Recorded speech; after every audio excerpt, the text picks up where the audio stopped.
We are very honored and flattered to feature our next guest. Will Gavin is his name. He's a famous and very popular sports talk show host in London, England. He is the host of numerous shows on radio and TV. Also is a writer. You can check him out on gridironmagazine.com. He covers the NFL, Sunday Night Football. He'll be covering the Browns game come Sunday against the Minnesota Vikings. Will, thank you so much for joining us. How are you today, sir? I'm very well, thank you, and thank you for having me on, Bruce. Really appreciate it. Roger Goodell, the NFL commissioner, Will, wants in the worst way to put a franchise in London, England. Do the English want an NFL franchise?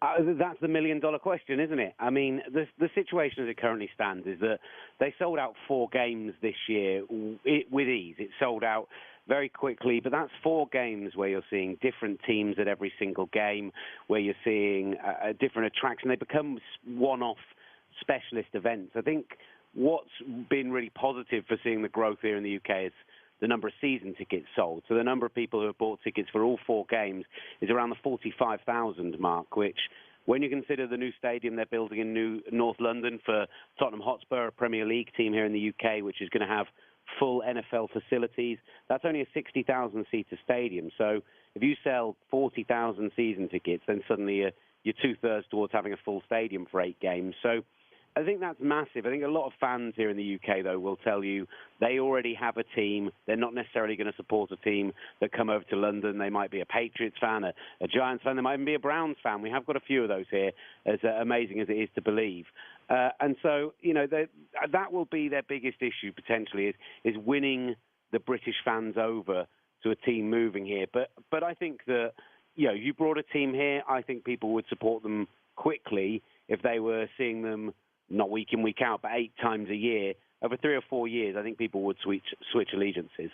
Well, obviously soccer is extremely popular in Europe and particularly in Great Britain. Rugby's a very popular sport. You know, the NFL games that have been played in London have all been one-sided, lopsided games. So I'm curious how the fans have reacted to these slaughters. They haven't been close, exciting games at all. Well, it's not necessarily true down the years, but certainly this year. The total score, I think, is something along the lines of 99 points to 7 in favour of the winning team. So it has not been good this year, and there's some concern that with the Browns losing 2 of their key players in the trenches this weekend, we might be in for something similar from the Vikings this weekend. But do you know what? What was really interesting at the game at Twickenham this past weekend between the LA Rams and the Arizona Cardinals was right up until halfway through the 4th quarter, when the Rams scored the final score of the game, I would say that 95% of fans were still in the stands, which isn't always the case. Quite often, if we get a blowout, you know, midway through the 3rd quarter, towards the end, people start to leave, particularly with the early kickoffs, because, again, they support their own team. They want to get home. They want to watch Red Zone. They want to watch their teams on TV, whoever that might be. I think there's still the general consensus is that we're just delighted to have competitive, real football over here. And the problem is that you can look at any of these matchups on paper and you can say, you know, that doesn't look like a good matchup now if they announce the games for next year. But that could all change. We saw Rams-Cardinals as announced as one of the games for this year. And we were all looking at that Cardinals team of last season with David Johnson and the defense and Patrick Peterson and the Rams, who were awful. And we're thinking, oh, God, we're going to get a blowout. And we got a blowout, but it was in the other direction. So things can change so much in 12 months in the NFL. And I can remember having Viking Steelers a few years ago, and everyone was excited because those were 2 teams with big-name players, with great prestige, and they both turned up in week 4 0-3.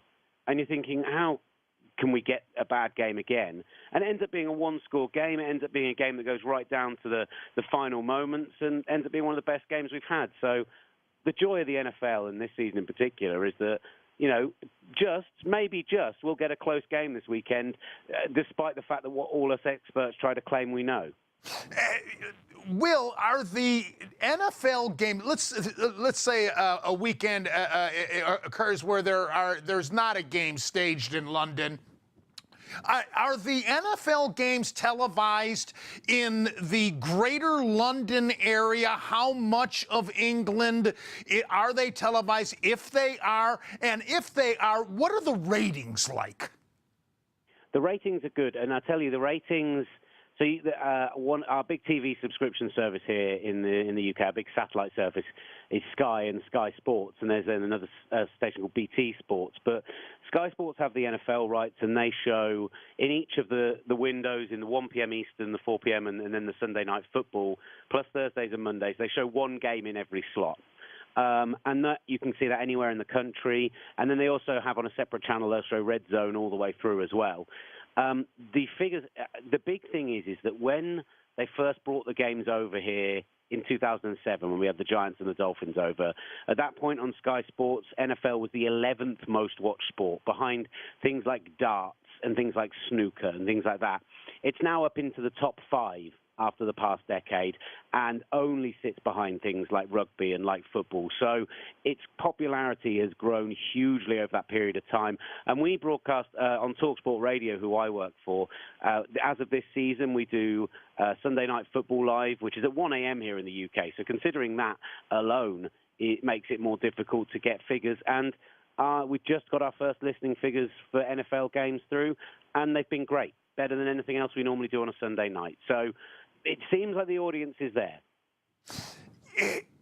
How about sponsorships? Would there be a question or a fear that you could get the sponsorships for a franchise if the NFL were to grant a franchise to London? That's a big part of it, Will. I think a lot of it's to do with, and we found this when we first started doing it, the commercial side of the NFL is obviously something that's massively controlled from New York and beyond. And here in the UK, for example, you can gamble using an app on your phone or going into a shop in your local high street or your local mall or whatever, and you can go and put a sports bet on. You can't do that in the States, clearly. And actually, when we took on the NFL coverage, we had to sign all these contracts which said we weren't allowed to advertise anything gambling related during an NFL broadcast. We weren't allowed to advertise Coca-Cola instead of Pepsi. We weren't allowed to, they had all these very stringent rules. And I think that they bring such big brand name recognition with them that I think that those brands would so be ready to buy into the UK market. Because we're talking about 70 million people in a very small area who have a huge following for sport already, who turn out in their tens of thousands to go and watch football and rugby week in, week out. And I think the market is so there that the companies will be falling over themselves to invest money in it. I have researched that American football is now officially recognized in UK university and schools. Does that mean that there are teams competing interscholastically in American football? It's growing. The thing is here in the UK, because we don't have the draft system, we don't have college. College sport is nowhere near the size it is in America. So I came out and saw a Penn State-Michigan game, a whiteout game about 4 years ago, not dissimilar to the one we had a couple of weekends ago. And there were 105,000 people there. And you compare that with where I went to university, where when we played the local team in soccer, you'd be lucky if there were 3,000 to 4,000 people there for the big varsity game. So it's nowhere near as big here. So it is becoming a bigger thing, and I think once they've got the fan base for NFL, one of the big things they will need to do is grow the grassroots game, and I think they are investing in it a lot. The Jacksonville Jaguars in particular, or Jaguars, sorry, are putting a lot of money and time into sevens tournaments and training camps and bringing over former greats to come and teach kids to play football and stuff. So they want to grab those grassroots, and it's the best way, one of the best ways of growing the game here. But it's definitely the place where we are currently furthest behind the 8 ball. You are tremendously knowledgeable because this is your profession.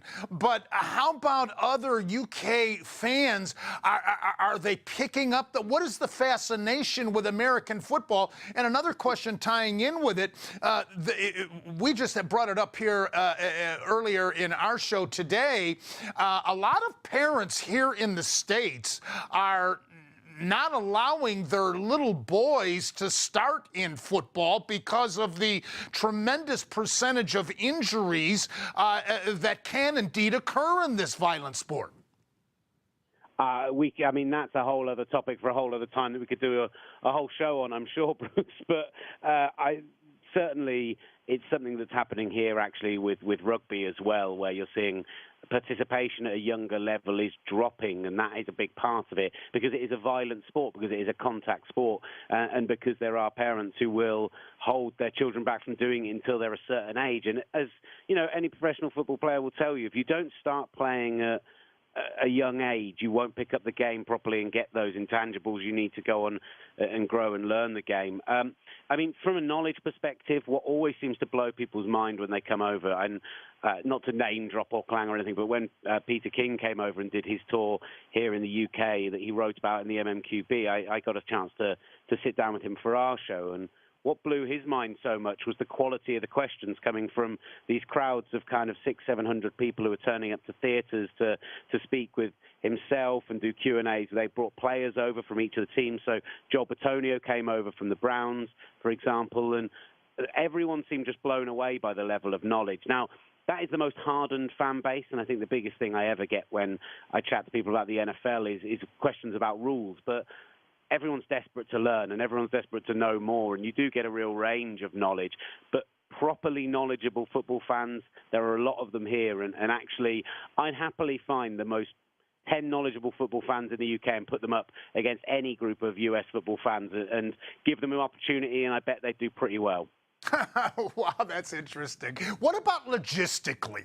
I mean, if the NFL puts a franchise in London, what if they have to play in Seattle or Los Angeles? And it doesn't even have to be the West Coast of America. For goodness sakes, just going to New York, let alone here to Cleveland, Minneapolis, etc. Yeah, I think that the logistical side of things, I mean, there's so much to consider with it. What do you do on a Tuesday morning when normally a team brings in a bunch of free agents to work out to see if they want to put them on the practice squad or bring them into the 53? You know, how do you deal with things like that? So any team that was based here in the UK, if it was to happen, and Mark Waller, the head of international development, came on British TV only earlier today and said 2022 is still his target to have a team in the UK. He still believes that that is a realistic target. I think the next CBA is going to be absolutely massive, getting agreements in that collective bargaining agreement of how tax is going to work, of how training camp's going to work. I think any team based in the UK would have to have an American base in Florida, on the East Coast somewhere, and actually they'd have to do almost blocks of games, so where you do 3 games in London, 3 games on the road, and keep coming backwards and forwards. And it presents its own unique challenges, but I think the NFL sees dollar signs in their eyes. They're going to make it happen. We understand, a large contingent of Cleveland Browns backers in UK, and particularly in the London area. Do you find that to be true? I guess we'll find out this Sunday, huh? Yeah, it's going to be interesting. The Vikings are actually a well-supported team here as well, so it will be interesting to see what direction the crowd goes in. I think one of the biggest developments that's been interesting for me as someone who's watched games in the States and been to every game here since 2007, and we're at 21 now, is seeing how the fans have learned how to behave at a game, being loud when your team are on defense, being quiet when they're on offense. And there have been occasions like last year when the Rams faced the Giants, or even when they faced the New England Patriots, when on both occasions those were Rams home games, but those are 2 very well-supported teams here, and actually it felt like a Patriots home game or a Giants home game. It's going to be fascinating this weekend to see which way that swings, but I do see Browns jerseys at every international series game. I saw a Tim Couch jersey last weekend arriving at Twickenham, so you know, there are people out there. They do exist, and I'm sure that they will get together and they'll make plenty of noise. I'll be darned. Will, final question for you. How do the British fans react to the American players that have kneeled or are protesting the playing of the national anthem in these games staged at London, and then they all stand at attention for God Bless the Queen? Generally, really strong show of support from the London fans. I think there's an appreciation. It's really interesting, but I think I find most people that are into American football here in the UK tend to be people who have come. They may be a bit more open-minded politically, internationally, people who would be kind of more open to the idea that a player would use their platform for a political reason. And actually, I think that a majority of fans support what the players are doing as their right of freedom of speech. I mean, we hear it. You come over, the American national anthem sung, it's the home of the free, and I think everyone kind of really appreciates that. And we will majoritively stand for the American national anthem and the British national anthem when they are sung here. So I think as a general rule, I mean, it was a huge deal, the first game, because it was the Jaguars-Ravens game was the weekend after Donald Trump's comments, and you saw Shad Khan, a man who donated to Trump's inauguration fund, standing arm in arm with players on the sideline. And so, as a reporter who was at the game, that's all anyone wanted to talk to you about the next day and get photos of and tweet about and everything else. And it was a huge deal, but I think as a majority, I think people in the UK appreciate that they're using their platform for perceivably what's good, even if you don't agree with them politically, you at least appreciate what they're doing. Well, Will Gavin is a famous and very popular radio and television talk show host in London, gridironmagazine.com. Will, fascinating stuff. Thank you so much for joining us. No, thank you so much for your time, and you're far too kind. I'm not that famous, I promise you. Thank you, Will. Bye-bye now. We're going to have the Cavs lineups for you in just a moment as we continue with Drennan Live.